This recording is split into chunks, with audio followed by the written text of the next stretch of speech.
Good afternoon, and we're very happy to introduce to you Yuri Bobbert today. And why are we so happy to have him on our program today? Well, that is because he combines academic knowledge with real business reality. And that is something that is pretty rare.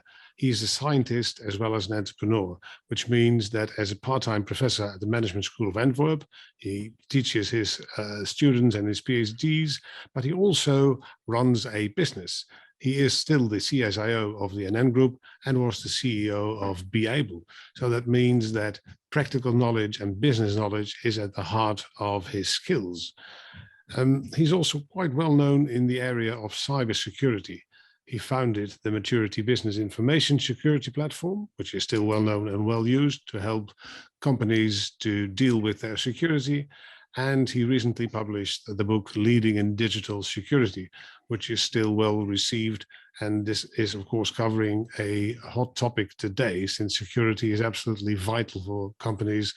And I must say the awareness that security is vital to companies is really getting around in the world. So that's why we're absolutely happy to have Yuri today on our program. And well, I think we'll have a fruitful discussion in the coming minutes. Yuri, is there anything you'd like to add to my brief introduction of your background? One small addition, Dion, that is that I am the CISO for Antwerp, which is a global cybersecurity player. And I was for 4 years the Chief Security Officer for NN Group. Okay, thank you very much. Okay, but still that leaves a lot of combination between, let's say, the real practice and the theory. Absolutely. And that's where we think the value is, because theory on itself could be valuable, but it will prove its value in day-to-day reality. Okay, well, let me start with one simple question. What we have published about you and me is about change, and the podcast we're talking about change dynamics. How could you reflect on the idea that change and security are not always best friends? Because the idea could be that if you focus a lot on security, you might hinder the change. And if you focus too much on the run, keep the company going, then you might reduce the relevance of changing while times are changing, well, undoubtedly. So how are your ideas on that, Yuri? Yeah, so absolutely an interesting phenomenon. So I most of the time distinguish two types of change. So we have the change of the organization in terms of, you want to implement something like security and risk management in the organization. And therefore you need to have certain processes and technology in place. And that requires new skills and new capabilities. I'll talk about that referring to the organizational change with the benefit of having more security. And the other one is, of course, that the changes that you have as an organization to work, for example, to work to cloud, working in cloud, working into more DevOps way of working, those are more, the organizational change, which require technical adjustments in the organization, which is to many organizations quite cumbersome. And they see the security teams as red tape departments, police departments, and most of the time try to bypass these teams. I think both can go hand in hand by more like to inspire security people that they are part of the organizational change as well. So it's also their role to inspire other team members in the organization to think more secure by design. And so I think within change, it goes hand in hand, both the organizational change to adhere to new processes and new ways of working, and on the other hand, build technical capabilities by design in the technology. So that's more the technical change. And if you look from that perspective and you look at the speed of responsiveness to change, if you look at the market, there's a lot of things happening there. Organizations need to respond quickly to what their competition is doing, or what the observation what I see is when you look at security or anything that has to do with regulatory guidelines in an organization, it seems that it always slows down the process of change. And in the end, if I'm from the IT, from an IT department, and in the end, what you always see is that the business is complaining IT is far, far too slow in delivering. So how do you see that? Well, I think it really depends on the true origin of the company. Yeah? So if it's a traditional business or is it a tech-born company. So where I think that if you build security as an afterthought in processes in a regular traditional business, it's always very cumbersome, very complex, hard to do, hard to maintain, hard to convince people to do it, hard to get budgets for it. Where on the other hand, if you embed it by design in a more tech-born company, so for example, Bunkbank, a company that also needs to adhere to a lot of regulations, but by the fact that they are building things from scratch by design, makes them for them quite easy to adhere to it because the technology can still, and nowadays technology is far more better equipped to utilize security and regulations by design. For example, in pipelines, you can build far more, and so I mean software development pipelines, which cause the forthbringing of your product. You can by design implement so many security features. You don't have any issue at the end because it's similar like a production line of a car.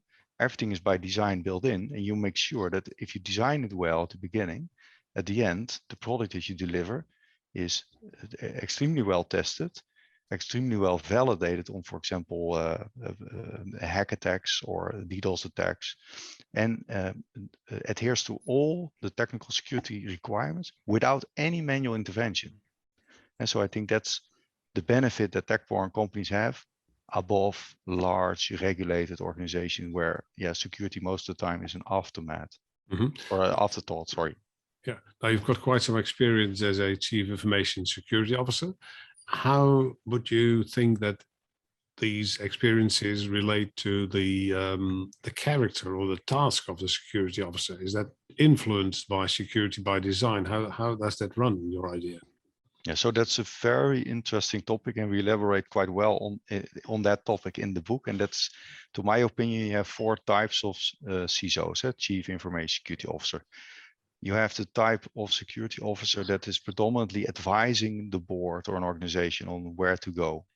You have, and we call that the corporate information security officer. And then you have the corporate IT security officer, predominantly acting in the IT silo within the IT budgets, most of the time residing under the CIO. Then we have the chief information security officer, predominantly the person that can have budget, authority, own security architects, target operating models to work within the organization and to make sure that everybody adheres to specific standards. And the last one is the chief information security orchestrator, where to my opinion, you see a huge shift towards the last role, because you cannot do this profession by yourself. You need to orchestrate this over your entire landscape and to understand what type of agreements I'm going to make with third parties, suppliers, SaaS providers, and to make sure that either agreements are well made or that you have some form of monitoring to make sure that you have oversight over your company. And I talk from experience that after we acquired Deltaloid, which was quite it was a little bit smaller than NN Group, but I had 6,000 applications, and then I had 5,000 applications received from the Deltaloid organization. You have immediately a double size of the organization, and ideally you want to embed that in one good oversight function, so one overview, and that is undoable to do that by yourself. So you need to orchestrate that in a very smart way. How did you do that? Yeah, so I think to come back to the question of Dion, so you have 4 types of where I think those are archetypes, and an archetype fits ideally also the type of the organization. An organization that has a strategy to do mergers and acquisitions, or a type of organization that is family owned, wants to consolidate, wants to run the business. Completely different in its way of working, but also completely different in the requirements that they have towards the security leader. You cannot put there an enforcer that really pushes forward changes into a family-owned business. It doesn't make sense. And what I see is that there are very few companies that really do that fit. to really look, okay, what's our strategy and what type of security leader do we need and how does that fit? They most of the time just have a function profile, look at how many certificates do you have, and then make sure that people fit that profile and then hire them. But they have there was no well thought of what do we really need. And so how did we deal with that in, for example, within NN, but also within Ontoit at this moment? We are ideally seeking for people that don't have experience and don't have a lot of certificates because they are not conditioned by the old way of working. For example, we do a lot with zero trust, and zero trust security requires another way of thinking because you don't reason from an IT silo based asset, but you reason from a protect service or what you want to protect. But it requires the other way of thinking from the security professional. So ideally, you want to have fresh new, for example, students or trainees that look fresh to a topic, smart enough to understand what do you want to achieve, and then have the ability to execute on that. But there is a level of technical knowledge required. Wouldn't you agree? Yeah, technical indeed. When you're talking about technical security, but there's also a large component which, yeah, in terms of compliance, you still need to rely on people that understand business processes, understand continuity of the business. What do we need to run our business? And those people are not, let's say, technical oriented, but more, for example, they come from other professions like social science or behavioral sciences. They have other capabilities, but you can still use them in specific projects. Yeah, or maybe combine the two, because I think that the human element, of course, is the weakest link in any security action. But the combination of let's say the human aspect with technical aspects could be profitable for an organization. Yeah, and I think the great thing that we did, for example, within the NN Group organization, and as well as later on, and this is a red line throughout the Antwerp Management School, is that we teach design science research. That means that you take a specific topic which is hard to solve, typically a wicked problem, and you try to come up with solutions or other ways of thinking in terms of an artifact. So you craft something, that you design something, and you implement and validate something in terms of does it really help solving the problem. And that makes it also that you're not typically seeking into the security technical profiles, but you, for example, look in profiles like design thinking or design schools. Like TU Delft has a very big design school. So you're more seeking for people that are capable of understanding the problem, explicating the problem, identifying the impact of the problem, and then try to solve specific solutions. And technology can solve almost everything. That's the good thing about technology. It's more how do you design it and how do you validate if it actually solves the problem. And what I observe also in my work is there's a huge amount of administration to be done by the people to prove that they did everything. Consequence of working that way is that they stop thinking about security or about risk after they have their checkboxes on the proof that they delivered. In my opinion, it should be more about behavior and more about a culture in the organization rather than on what is the guidelines. People have to understand what are we talking about, and that is not only in my opinion, that doesn't stop at the management level. That stops actually, or that primarily should be at the level where the people are designing indeed the stuff, where they are building the stuff. So that's with what I am missing in organizations, that because of the huge pile of regulations, that huge effort they have to do on administration, that they actually forget what it's really about. How do you see that? Yeah, I think first of all, that the whole concept of the first, second, and third line, I have a specific and quite an explicit opinion on that. So that was one at the reason why we also within certain organizations, you propose not to think like that. And so you propose, let's assume that the first and second line is one. And so you equip the first line with so many professional skills, both in executing as well as validating if things are in place, then you actually don't need a second line, and you have a 1.5 line. And so the idea here is that you equip professionals with the right craftsmanship that are able to do this, and that has everything to do with education and continuous training. And I think that has far more effect than just implementing more processes and more evidencing, where I think it's the great thing about, for example, the Dutch Central Bank is that they invest quite some time in really understanding how can we smooth the process of the first and the second line and the evidencing process from financial institutes in the Netherlands. They do a huge effort in that, and I experienced it for myself, that they are quite open to break through traditional barriers. Like a simple example, any CIO, any CISO understands the East-Sol verification on access rights. Traditionally a manual task. Yeah, people really go through the list, see, okay, this guy, this person is these rights. It's complete berserk that everybody still does that by hand, because the third line in this, for example, a big four company requires that. Where DNB, in this case, the Dutch Central Bank, really looks at, okay, how can we automate it? How can we make it simpler for the institute? And how can we help them that we are also comfortable enough that the institute is doing it well? And I think those are great movements. So we just finalized Antwerp Management School research done by Achmea and NN Group. So two researchers within Achmea and NN Group, to understand this problem, propose new practices. So they propose 14 practices. They will release it in the summer on the 14th of June. And these practices are really contributing the Dutch Central Bank way of working in the IT domain. And they are open for it. I think that's the best thing that we can experience as professionals, that also your regulator is helping to seek into smoothing the process that you had just mentioned, Jeroen, about everybody is still in the same pattern of, we need to convince the regulator with this evidence, and the first and the second and third line, everybody needs to adhere and approve on it. But why are we still in that same old habit that we do that, where there are numerous ways to also prove that?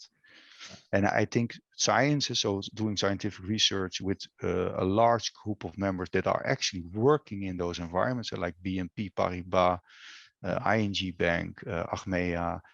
We had a huge amount of students over the last 15 years that actually do that research that can actually help improve that.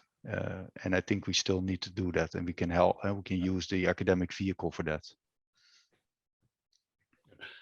We've noticed that in leading in digital security, your latest book, there is a chapter on innovation and change. Could you elaborate on that, on how the innovation influences the IT security? Yeah, so we are talking about a couple of things. So we're also talking about the lemon market, where there's information asymmetry, that you have more knowledge with the seller and there's less knowledge with the buyer. We see this hugely now in the security market. So there are vendors pushing, you should do this because otherwise you're hacked. And the buyer really has no clue, or really has difficulty understanding, is this a real risk to me? Some security vendors call that innovation because they have new innovative stuff. And they all come with new stuff and with new risks and new threats. And everybody thinks, is this really an issue? What I really like about doing scientific research is that you dive into, is this really a problem that requires an innovative process, technology? We cover that into what we call innovative artifacts, because an artifact can be a process, can be a technology, whatever. So scientific research really helps to peel off, is this actually a problem? And does it really require new innovative insights? And the good thing is that out of those research, new innovative thoughts emerge that you can then apply within the IT domain. Ideally, what we do within the management school is that we apply it in a business environment. So we had a project called the lock chain, where we actually lock the chain of evidence in DevOps teams, which was quite new at that time. It was 3 years ago. Nes Onskanli, which is a student of mine at the Open University, actually built it. And so she discovered the problem, she built the technology, implemented in a financial institute, rolled it out, and it really solved the problem. And also a lot of IT people find it so interesting that they all came to her, hey, you solved my problem by defining security requirements for my pipeline, testing it and validating it. And I think then IT or innovation and security can really go hand in hand. Mm-hmm. It's thelockchain.eu. Okay. There's also a paper about it. We published this in Vancouver at the Conference of Future of Information Technology. Yeah, put it on the screen.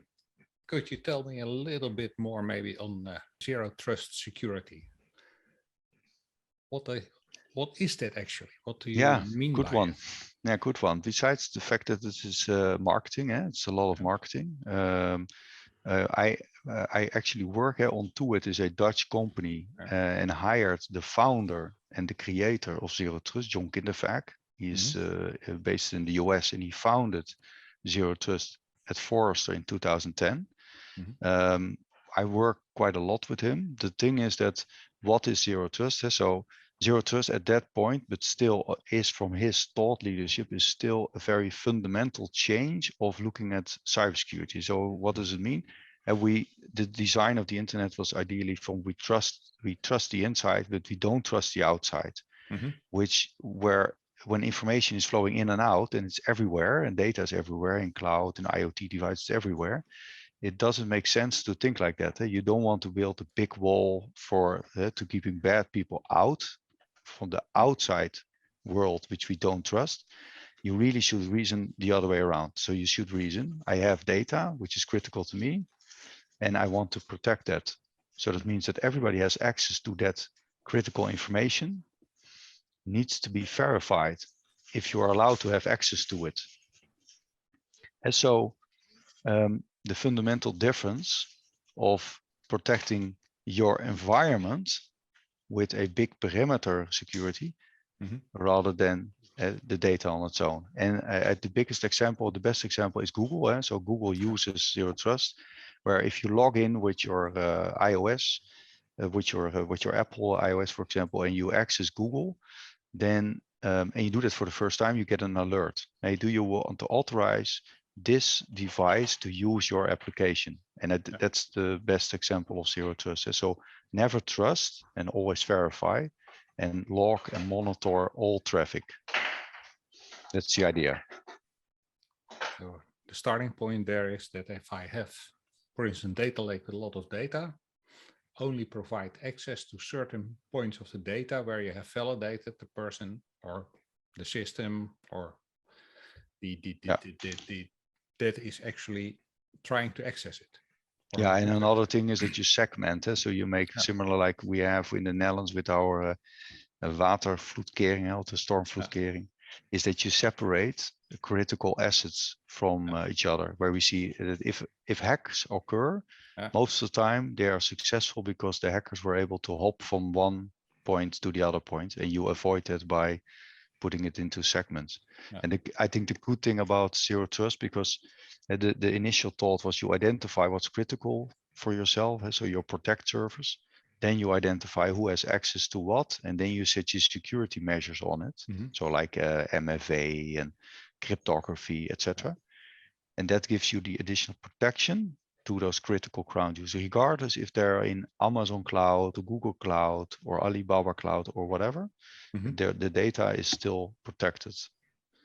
And that's the thing. So Onto offers Zero Trust as a service, as the only party worldwide that offers Zero Trust as a service, where you can monitor, let's say, vendor agnostic, the Zero Trust stature of your environment. So you really see, okay, which segment is attacked, what type of information was exfiltrated out of that segment. So you see all the behavior going in and out specific segments of the environment.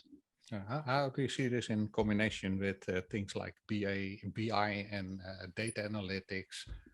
one of the things you see, data is at what they state at the central of each organization. So if you want to be competitive, the data is key in this case. Business BI is also key to get the right analysis out of that data at one hand. And if you look at it, I think most large organizations, if a data analytics teams want to get something out of those systems, they first they need a huge amount of time to get, indeed, because the data protection is mostly already embedded in the large companies. Yeah, they need a huge amount of time to get the approvals to provide the proper management information. Yeah. So there it's good that there's now a sort of covenant between parties about AI and machine learning. So how do you regulate the use of that in terms of let's not make it too complex with zero trust, but it can be very easy, and that's separate the analytics lake or the data lake from your traditional environment by making use, for example, from segmentation gateways. So you really segment and you regulate the traffic going in and out. And so you have a full visibility of who's going in and out. And that's nothing new, because the old technology like Palo Alto Networks, Cisco, Checkpoint, they all use that mechanism. So user ID and app ID, you can really regulate the traffic. Technology is very far with that. The only thing is that the people that should implement it, the craftsmanship that it requires to implement it, that's not up to par yet. So that brings us to the topic all the way at the beginning, that it is more, the technology can do everything. It's more about educating and really training people into building things like a zero trust environment. Yep. Okay. Well, I think we should gradually now come to a close of this this session we had with you. First of all, thank you very much for being with us on the program today. Maybe one question to close down. Is there any sort of pitch that you would like to share with us, a sentence and a wisecracker that you can share with us on your area of expertise? I think there's one important thing, and it's we talked about change and run. So what I see is that a lot of security professionals, but also in general in IT, are focusing on change, but do not really see the economic impact of the run.